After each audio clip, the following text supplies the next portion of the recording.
প্রশান্তি জড়িত নিদ্রা মানুষের জীবনের একটা অত্যন্ত গুরুত্বপূর্ণ সুখ এবং প্রয়োজনীয়তাও।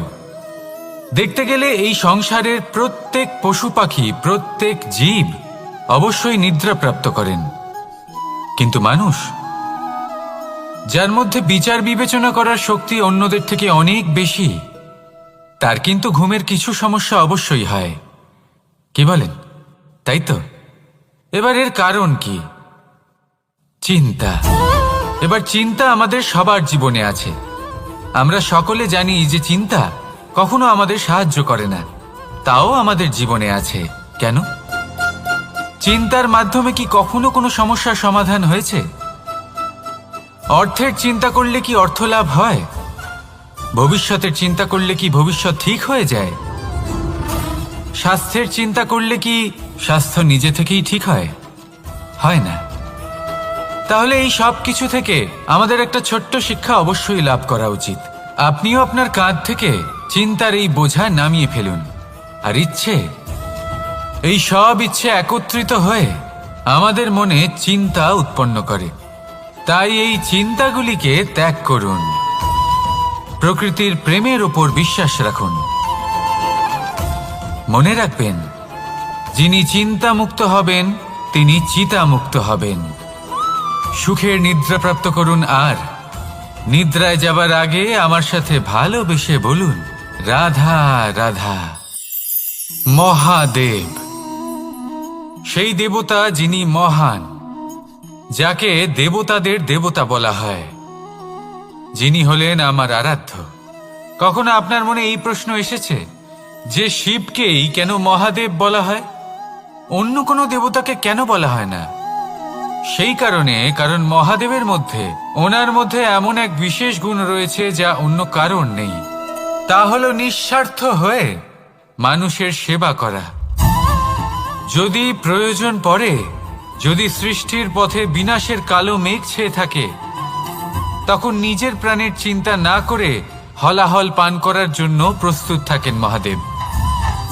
আর এই অদ্বিতীয় ত্যাগের জন্যই শিবকে মহাদেব বলে ডাকা হয়। এবার যদি কোনো মানুষও নিঃস্বার্থ ভাবনার দ্বারা নিজেকে অর্পণ করে দেয় এই জগতের কল্যাণের জন্য, মানুষের সেবার জন্য, তাহলে তিনিও মহাপুরুষ, মহামানব হতে পারেন। যদি কেউ অভুক্ত থাকেন, তাহলে নিজের থালা থেকে অর্ধেক খাবার তাকে দিয়ে দিন। যদি কেউ অসুস্থ হন, তাহলে তাকে সেবা করার, চিকিৎসা করার চেষ্টা করুন।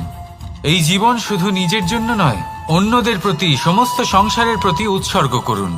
যদি এইসব মানুষ শিখে যান, তাহলে তিনি মহাদেবের পথে অগ্রসর হতে পারেন। যদি মানুষ নিঃস্বার্থ ভাবনার দ্বারা এই সংসারের সেবা করতে শিখে যান, তাহলে তিনি নিশ্চিত রূপে মহামানব অবশ্যই হতে পারবেন। আসুন আমার সাথে ভালোবেসে বলুন, রাধা রাধা। স্বর্ণ, হিরে, মুক্ত, মানিক, এই সব কিছুকে আগে পাথর বলা হতো। তাহলে এমন কি হলো যে এদের রত্ন বলা হয়? আর রত্ন তা বাস্তবে আসলে কি? এটা হলো সেই পাথর যাকে আগে আগুনের তাপ সহ্য করতে হয়েছে, পরখ করা হয়েছে, যাচাই করা হয়েছে, এদের কাটার চেষ্টা করা হয়েছে, কিন্তু তারা কখনোই নষ্ট হয়নি, বরং তারা আরো উদ্ভাসিত হয়েছে, আরো উজ্জ্বল হয়েছে, এই সংসারে আরো প্রকাশ ছড়িয়ে দিয়েছে। সেই জন্য এরা হলো এত অমূল্য, সেই জন্য এরা হলো বহুমূল্য, সেই জন্য এদের রত্ন বলা হয়। এবার মানুষের কাছেও এই নির্বাচনের অধিকার রয়েছে যে আমরা শুধু পাথর হয়ে থাকব নাকি রত্ন হয়ে থাকব।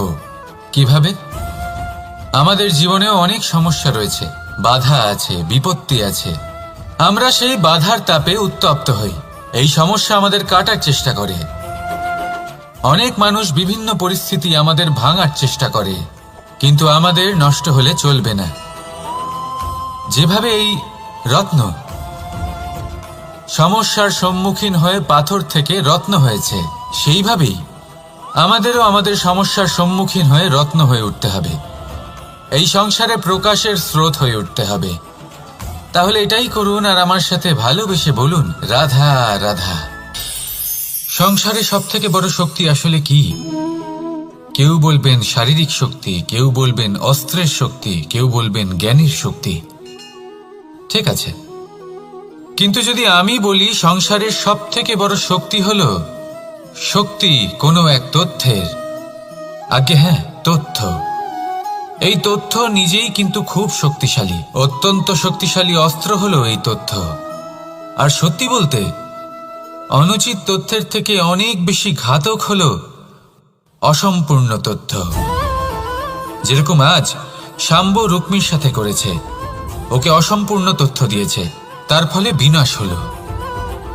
যদি এইভাবেই আপনার কাছেও কোনো অসম্পূর্ণ তথ্য আসে, আর যদি আপনি তা পরখ না করে দেখেন, যাচাই না করে দেখেন, আর নিজের কর্ম করেন, তাহলে উত্থানের বদলে আপনি পতনের সম্মুখীন হবেন।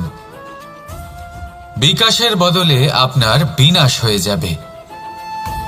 মনে রাখবেন একটা অত্যন্ত গুরুত্বপূর্ণ কথা, সঠিক তথ্য পাওয়া সঠিক তথ্য দেওয়ার থেকে অনেক বেশি গুরুত্বপূর্ণ। আশা করি এই কথা আপনি বুঝেছেন। জীবনে যখনই কোনো তথ্য আপনি পাবেন, সেই বিষয়ে ভেবে দেখুন, পরখ করে দেখুন, যাচাই করুন, তারপর নিজের কর্ম করুন। আর আমার সাথে ভালোবেসে বলুন, রাধা রাধা। ধর্ম এবং প্রেম, এই দুই হলো একই মুদ্রার দুই পিঠ। যদি এদের মধ্যে কোনোটা নষ্ট হয়ে যায়, তাহলে দ্বিতীয়টাও থাকে না।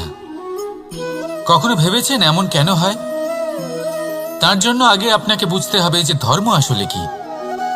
ধর্ম সেটাই যা এই সংসারের প্রত্যেক মানুষকে একে অপরের সাথে সুখ এবং শান্তিতে থাকতে প্রেরণা যোগায়।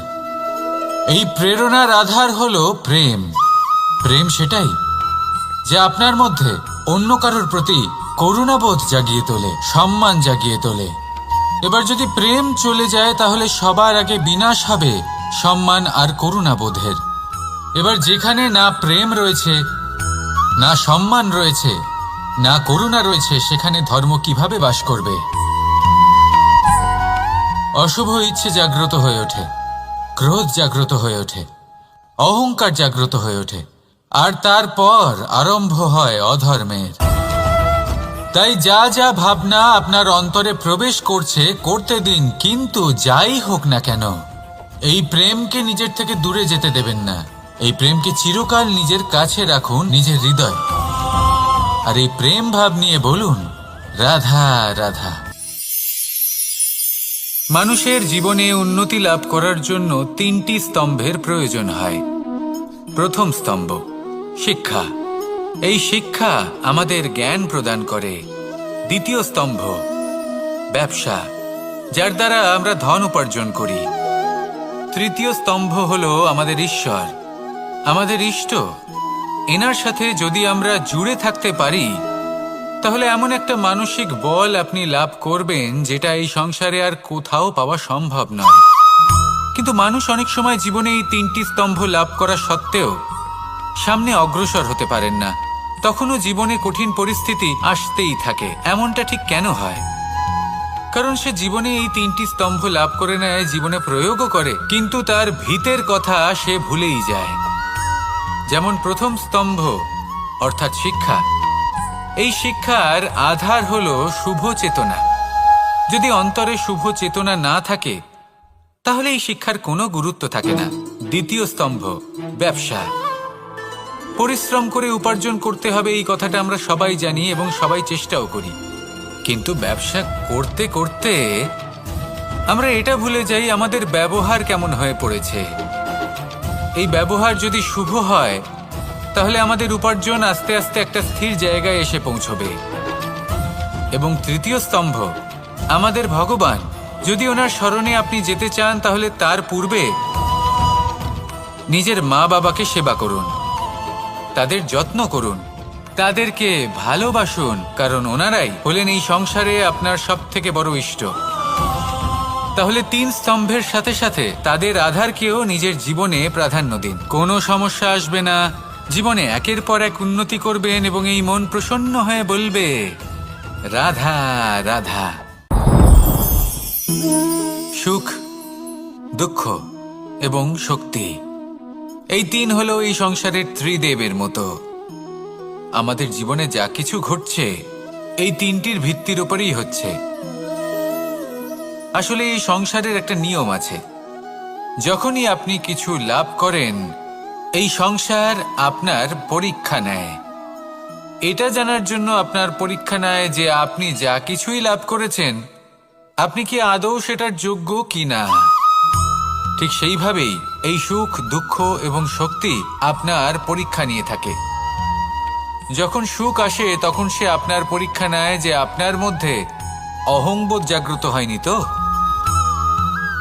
যদি অহংবোধ চলে আসে তাহলে সুখ সেখানেই সঙ্গ ত্যাগ করে। দুঃখ আপনার ধৈর্যের পরীক্ষা নিতে থাকে, আর যদি আপনার মধ্যে ধৈর্য না থাকে তাহলে এটা আপনাকে আরো বেশি দুঃখের গভীর অন্ধকারে ঠেলে দেবে। সেখানে শক্তি পরীক্ষা নেয় আপনার বিনম্রতার। যদি আপনি বিনম্র না হন তাহলে হয় এই শক্তি আপনার সঙ্গ ত্যাগ করবে, নয় এই শক্তি বিনম্রতার অভাবে আপনার পতনের কারণ হতে পারে। এই সংসারে যে কোনো ব্যক্তি যিনি এই পরীক্ষায় উত্তীর্ণ হয়ে থাকেন এই জীবনে তিনি সাফল্য লাভ করেন। আসুন আমার সাথে ভালোবেসে বলুন, রাধা রাধা। ভয়ের সাথে আমরা সবাই পরিচিত, কষ্টও আমরা সবাই পেয়েছি। কখনো কখনো আমরা অসুস্থ হয়ে পড়ি, আর এমন সময় হলে মাতার মমতা, কখনো বাবার স্নেহ, কখনো বন্ধুদের পাশে থাকার অনুভূতি আমাদের রোগ নিরাময়ে সাহায্য করে। কখনো যদি আমরা নিরাশ হয়ে পড়ি, তখন যদি আমাদের কোনো আপনজন আমাদের দুটো ভালো কথা বলে তখন আমাদের মনোবল বেড়ে যায়। ঠিক তেমন সংসারের এই রঙ্গমঞ্চে যদি আপনি পীড়িত অনুভব করেন, কিছু শুভ কথা আলোচনা করুন, কিছু স্তুতি গান করুন, কিছু মুহূর্তের জন্য হলেও নিজের ইষ্টদেবের কথা স্মরণ করুন আর প্রার্থনা করুন। সাহস বাড়বে, শক্তিও বৃদ্ধি পাবে এবং সামনে এগিয়ে চলার পথও দেখতে পাবেন। তখন এই মন প্রসন্ন হয়ে বলবে, রাধা রাধা। এই সংসারে কখনো কোনো ব্যক্তিকে তার বাইরের পোশাক দেখে বিচার করার চেষ্টা করবেন না, এটা খুব বড় ভুল করবেন। যেমন আমরা জীবনে অনেক সময় এমন করি, ধরুন কোথাও একটা গাছ দেখলাম, খুব বিশাল আকারের একটা গাছ যেটা মাটির থেকে অনেক উঁচুতে পৌঁছে গেছে, যার বিশাল শাখা আছে। সেগুলো দেখে আমরা ভাবি যে এই গাছে হয়তো কত সুস্বাদু ফল আছে, আমরা সেই গাছের পরিচর্যা করতে থাকি। আবার অন্যদিকে হলো একটি তৃণ যেটা মাটি থেকে কিছুটা উঁচুতে পৌঁছেছে, কিন্তু সেই তৃণর নিচে, মাটির নিচে অত্যন্ত সুস্বাদু ফল বা সবজি জন্ম নেয়, যা আমাদের স্বাস্থ্যের পক্ষে অত্যন্ত উপকারী। সেই জন্য কখনো আবরণ দেখে কাউকে বিচার করতে চেষ্টা করবেন না। তার বদলে এটা বোঝার চেষ্টা করুন যে আপনার সামনে যে ব্যক্তি আছে বা বস্তু আছে তার বিশেষত্ব কি। যদি এই বিশেষত্ব বোঝার ক্ষমতা আপনি অর্জন করেন, যদি এই শিল্প আপনি নিজের ভেতরে জাগ্রত করেন, তাহলে এই সংসারে বিশেষত্ব কি সেটা আপনি জানতে পারবেন। আর এই সমস্ত খেলা দৃষ্টি থেকে নয়, দৃষ্টিভঙ্গি থেকে জন্ম নেয়। দৃষ্টিভঙ্গি সবসময় শুভ রাখুন আর আমার সাথে ভালোবেসে বলুন, রাধা রাধা। যখন আমরা কোনো বনে প্রবেশ করি তখন এই সবুজ ঘাস দেখে, এই কোমল ঘাস দেখে আমাদের মন প্রফুল্ল হয়ে ওঠে। ভিন্ন ভিন্ন প্রজাতির ফুল, ভিন্ন ভিন্ন রঙের ফুল দেখে এই মন আনন্দে ভরে ওঠে। এখানে শিশুরা আনন্দ লাভ করে, বড়রা ভোজন গ্রহণ করেন, কথাবার্তা বলেন, হাঁটাহাঁটি করে বেড়ান। এবার ভেবে দেখুন, যখন এই উপবনের নির্মাণ হয়েছিল সেই সময় যদি এই মাটিকে সঠিকভাবে খনন না করা হতো, যদি তাতে সঠিকভাবে বীজ রোপণ না করা হতো, যদি কোনো সংঘর্ষ না হতো, পরিশ্রম না করা হতো, যদি চলতে চলতে পায়ে কাঁটা না বিঁধে যেত, তাহলে এই সুন্দর বন দেখে আমরা কি এই আনন্দ লাভ করতে পারতাম? কখনোই নয়। ধরুন কোনো নদীর তটে সুন্দর একটি বন আছে, সেই বনের আনন্দ লাভ করতে গেলে আপনাকে সেই নদী পার করতেই হবে। যদি সুখের নদীর